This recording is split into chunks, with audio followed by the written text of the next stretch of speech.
नमस्कार, आपका मेहनत क्लासेज में हार्दिक स्वागत है, अभिनंदन है। दोस्तों, आज हम जो है भारत के इतिहास के महत्वपूर्ण प्रश्नोत्तरी करेंगे, जिसमें हम आपको बताएंगे कि किस तरह से जो है चटगांव शस्त्रागार कांड के नायक कौन थे और व्याख्या समेत।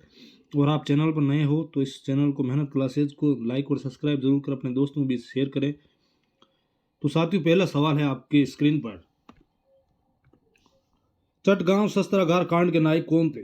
गणेश घोष, चंद्रशेखर आजाद, सूर्य सेन या लाला हरदयाल? तो आपके सी ऑप्शन सही है, सूर्य सेन। सूर्य सेन जो चटगांव शस्त्रागार कांड यानी कि चटगांव विद्रोह, ये घटना हुई थी आपके 18 अप्रैल 1930 में। और इसका उद्देश्य जो है चटगांव शस्त्रागार से हथियारों की लूट करना था। और वर्तमान समय में जो चटगांव है वो बांग्लादेश का हिस्सा है साथियों। बहुत बढ़िया। अगला सवाल, निम्नलिखित कथनों पर विचार करें। रैयतवाड़ी व्यवस्था में सरकार ने जमीन से संबंधित नियंत्रण अपने हाथ में रखा। रैयतवाड़ी व्यवस्था में सरकार ने राजस्व अपनी इच्छा से बढ़ाने का अधिकार अपने पास रखा। कथन एक सही है, कथन दो सही है, या दोनों कथन सही है, या दोनों कथन गलत है? बताइए। तो इसमें भी ऑप्शन सही है, दोनों कथन सही है। रैयतवाड़ी व्यवस्था 1820 में सर थॉमस मुनेरो और कैप्टन अलेक्जेंडर रीड द्वारा प्रस्तुत की गई थी। और यह व्यवस्था 30 वर्षों तक कार्य करती रही थी। और इस व्यवस्था में मुगल जो राजस्व व्यवस्था है वो काफ़ी चीज़ें ली गई थी। इस व्यवस्था के अंतर्गत जो कृषि योग्य भूमि पर जो है कर लगाया जाता था, है ना, कर लगाया जाता था। बहुत बढ़िया। अगला सवाल आपके स्क्रीन पर। निम्नलिखित में से किसने वर्नाकुलर प्रेस अधिनियम को रद्द किया था? जो प्रेस का अधिनियम है, चौथा स्तंभ, उसको रद्द किया था। Lord Lytton, Lord Ripon, Lord Dufferin या लॉर्ड डलहौजी?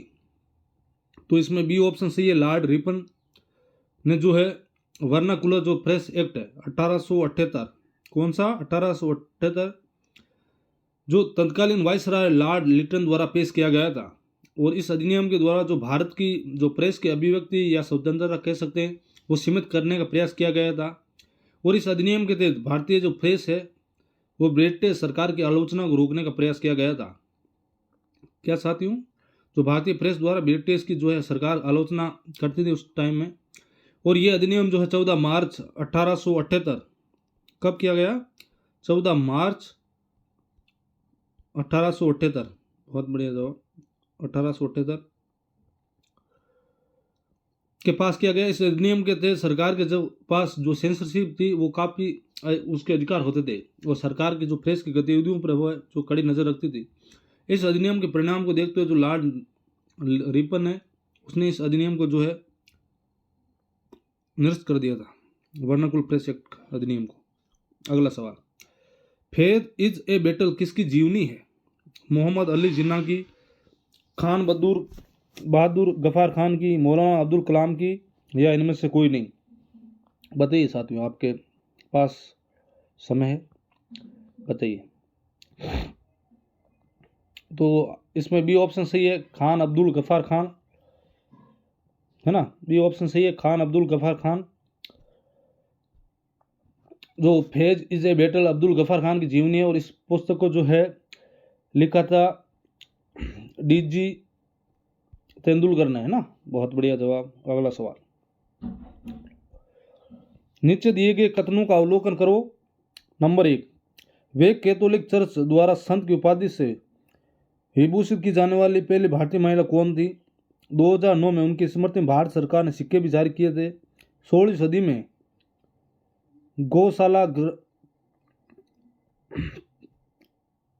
गोसालो ग्रासियो के बाद संत की उपाधि से विभूषित की जाने वाली दूसरी भारतीय थी। ये तीनों कथन किसके संदर्भ में है? मदर टेरेसा, संत एल्फोंसा, संत पोलिना या गेमा गलेनी? कौन है? तो बी ऑप्शन सही है, संत एल्फोंसा थी, जिनका जन्म 19 अगस्त 1910 को हुआ था। और कैथोलिक चर्च के द्वारा जो है इनको कैनोनाइज की जानने वाली पहली भारतीय ये थी, है ना, महिला। बहुत बढ़िया जवाब। अगला सवाल, निम्नलिखित में किसने आरजी हुकूमत नामक निर्वासित सरकार की स्थापना की थी? रामदास गांधी, समलदास गांधी, रामचंद्र गांधी या हीरालाल गांधी। तो इसमें आपके बी ऑप्शन सही है, समलदास गांधी जो है आरजी हुकूमत नामक जो है निर्वासित सरकार की स्थापना इन्होंने की थी जूनागढ़ में। और आरजी हुकूमत आंदोलन जो जूनागढ़ के नवाब के पाकिस्तान में शामिल होने के फैसले के विरोध में ये जो है आरजी हुकूमत नामक निर्वाचित की थी। बहुत बढ़िया जवाब। निम्नलिखित में किसने 1792 में गीत गोविंद का अनुवाद किया था? Sir William Jones, Charles Wilkins, Sir Robert Chambers या एच विल्सन। कौन था बताइए। तो इसमें सर विलियम जोन्स था, है ना। बहुत बढ़िया जवाब आपका, sir William Jones, A option सही है। जो है गीता गोविंद 12वीं शताब्दी में जयदेव द्वारा रचित एक संस्कृत ग्रंथ था, जिसमें 1792 में जो विलियम जोन्स ने जो गीता गोविंद है उसका अंग्रेजी में अनुवाद किया था, है ना। और जो है चार्ल्स विलिकेंस ने जो है भगवद गीता का भी अंग्रेजी में अनुवाद किया था। बहुत बढ़िया जवाब बच्चों आपका।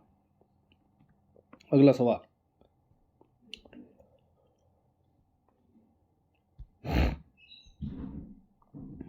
निम्नलिखित में किसने भारतीय राष्ट्रीय कांग्रेस के अध्यक्ष में 3 बार चुने गए थे? कौन थे जिनको भारतीय राष्ट्रीय कांग्रेस का 3 बार अध्यक्ष चुना गया था? ए ओ ह्यूम, सुरेंद्रनाथ बैनर्जी, गोपाल कृष्ण गोखले या दादा भाई नौरोजी। तो आपको बता दूं कि दादा भाई नौरोजी, डी ऑप्शन सही है। जो दादा भाई नौरोजी पहली बार जो है 1886 में जो है कलकत्ता अधिवेशन में जो पहली बार कांग्रेस के अध्यक्ष बने थे, उसके बाद में जो है दादा भाई नौरोजी को 1893 और 1996 में भी जो है कांग्रेस का अध्यक्ष चुना गया था। इनको 3 बार जो है कांग्रेस का अध्यक्ष चुना था दादा भाई नौरोजी को। अगला सवाल, बुकर प्राइज जीतने वाली अरुंधति रॉय को बुकर प्राइज किस वर्ष सम्मानित किया था? 1995 में, 1997 में, 1999 में या 2000 में? तो मैं आपको बता दूं कि जो है 1997 में जो है अरुंधति राय को बुकर प्राइज से सम्मानित किया गया था। ये पुरस्कार उन्हें गॉड ऑफ स्मॉल थिंग्स के लिए दिया गया था। ये उपन्यास 1996 में जो है प्रकाशित हुआ था और अरुंधति राय का जो है ये पहला उपन्यास था। बहुत बढ़िया। अगला, भारतीय स्वतंत्रता आंदोलन के संदर्भ में कौन सी घटना जो है 14 जून 1945 को घटित हुई थी?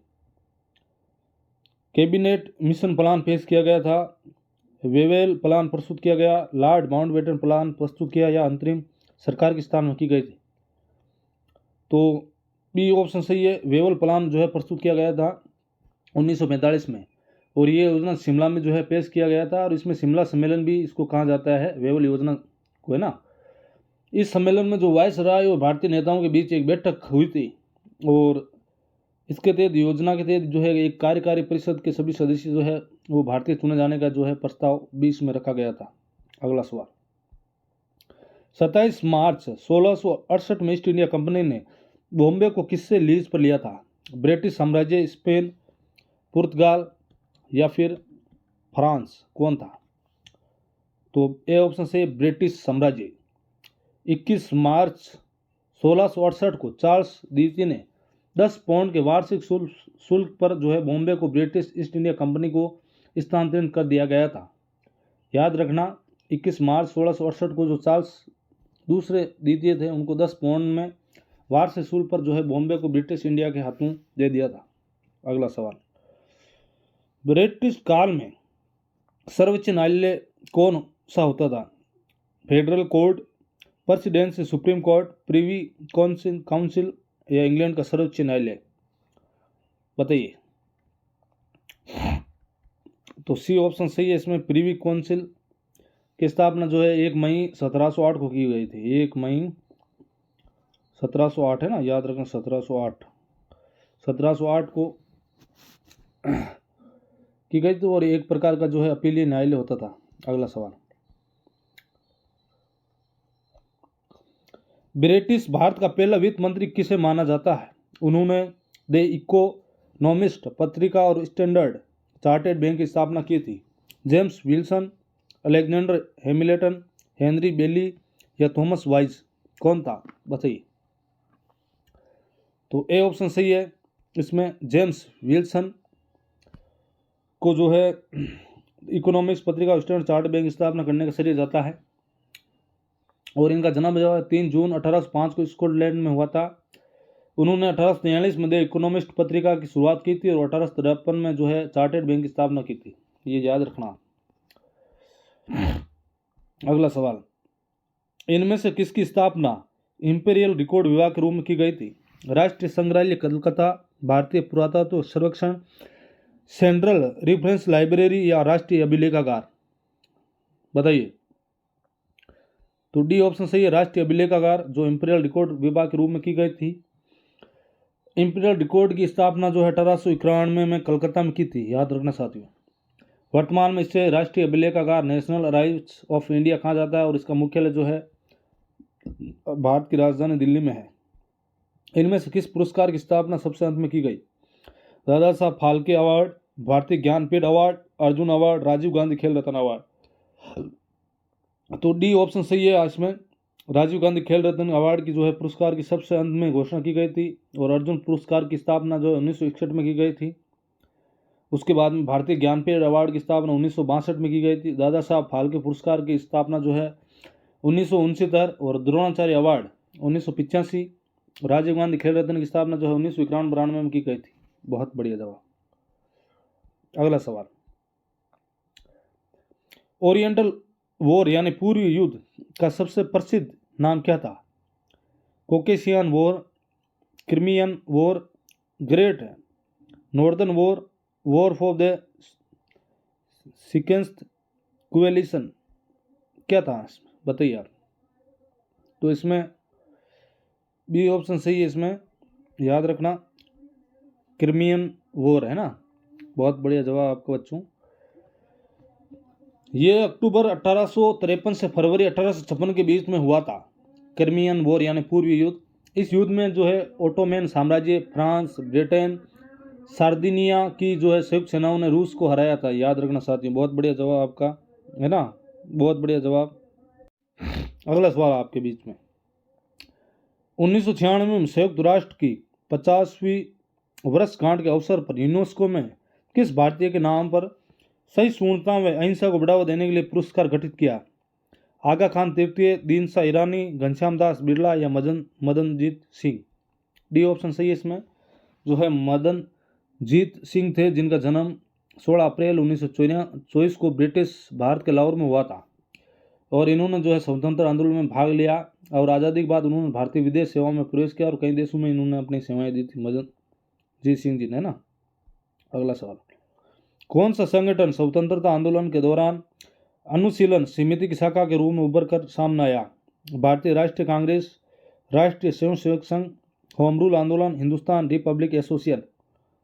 तो डी ऑप्शन सही है, हिंदुस्तान रिपब्लिक एसोसिएशन की स्थापना जो 1928 में चंद्रशेखर आजाद, भगत सिंह और सुखदेव सिंह ने की थी। ये संगठन गांधी जी के द्वारा असहयोग आंदोलन वापस लिए जाने के बाद अस्तित्व में आया था। अगला सवाल, सत्य शोधक समाज की स्थापना किसने की थी? बताइए। राजा राममोहन राय, नारायण गुरु, ज्योतिबा फुले, लोहजी राघोजी साल्वे?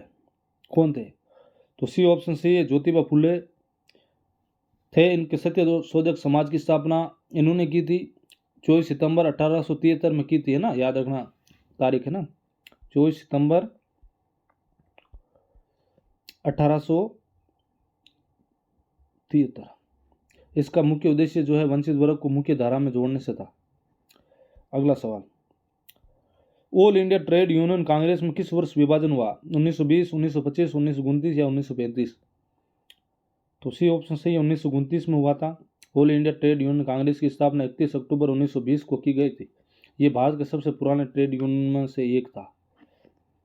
तो साथियों, आपने पूरी क्लास अटेंड की, तो इस क्लास को जो है शेयर जरूर करना। धन्यवाद आपका। और हाँ, ऐसे ही क्लास लेने के लिए मेहनत क्लास पर बने रहिए। आपका सहयोग हमारे सादर रहेगा। आपका जो सहयोग हमारे लिए बहुत मोटिवेशन करेगा और आप इस क्लास को जो है शेयर जरूर करें। आगे भी इस तरह से हम क्लास लेते रहेंगे। जय हिंद, जय भारत।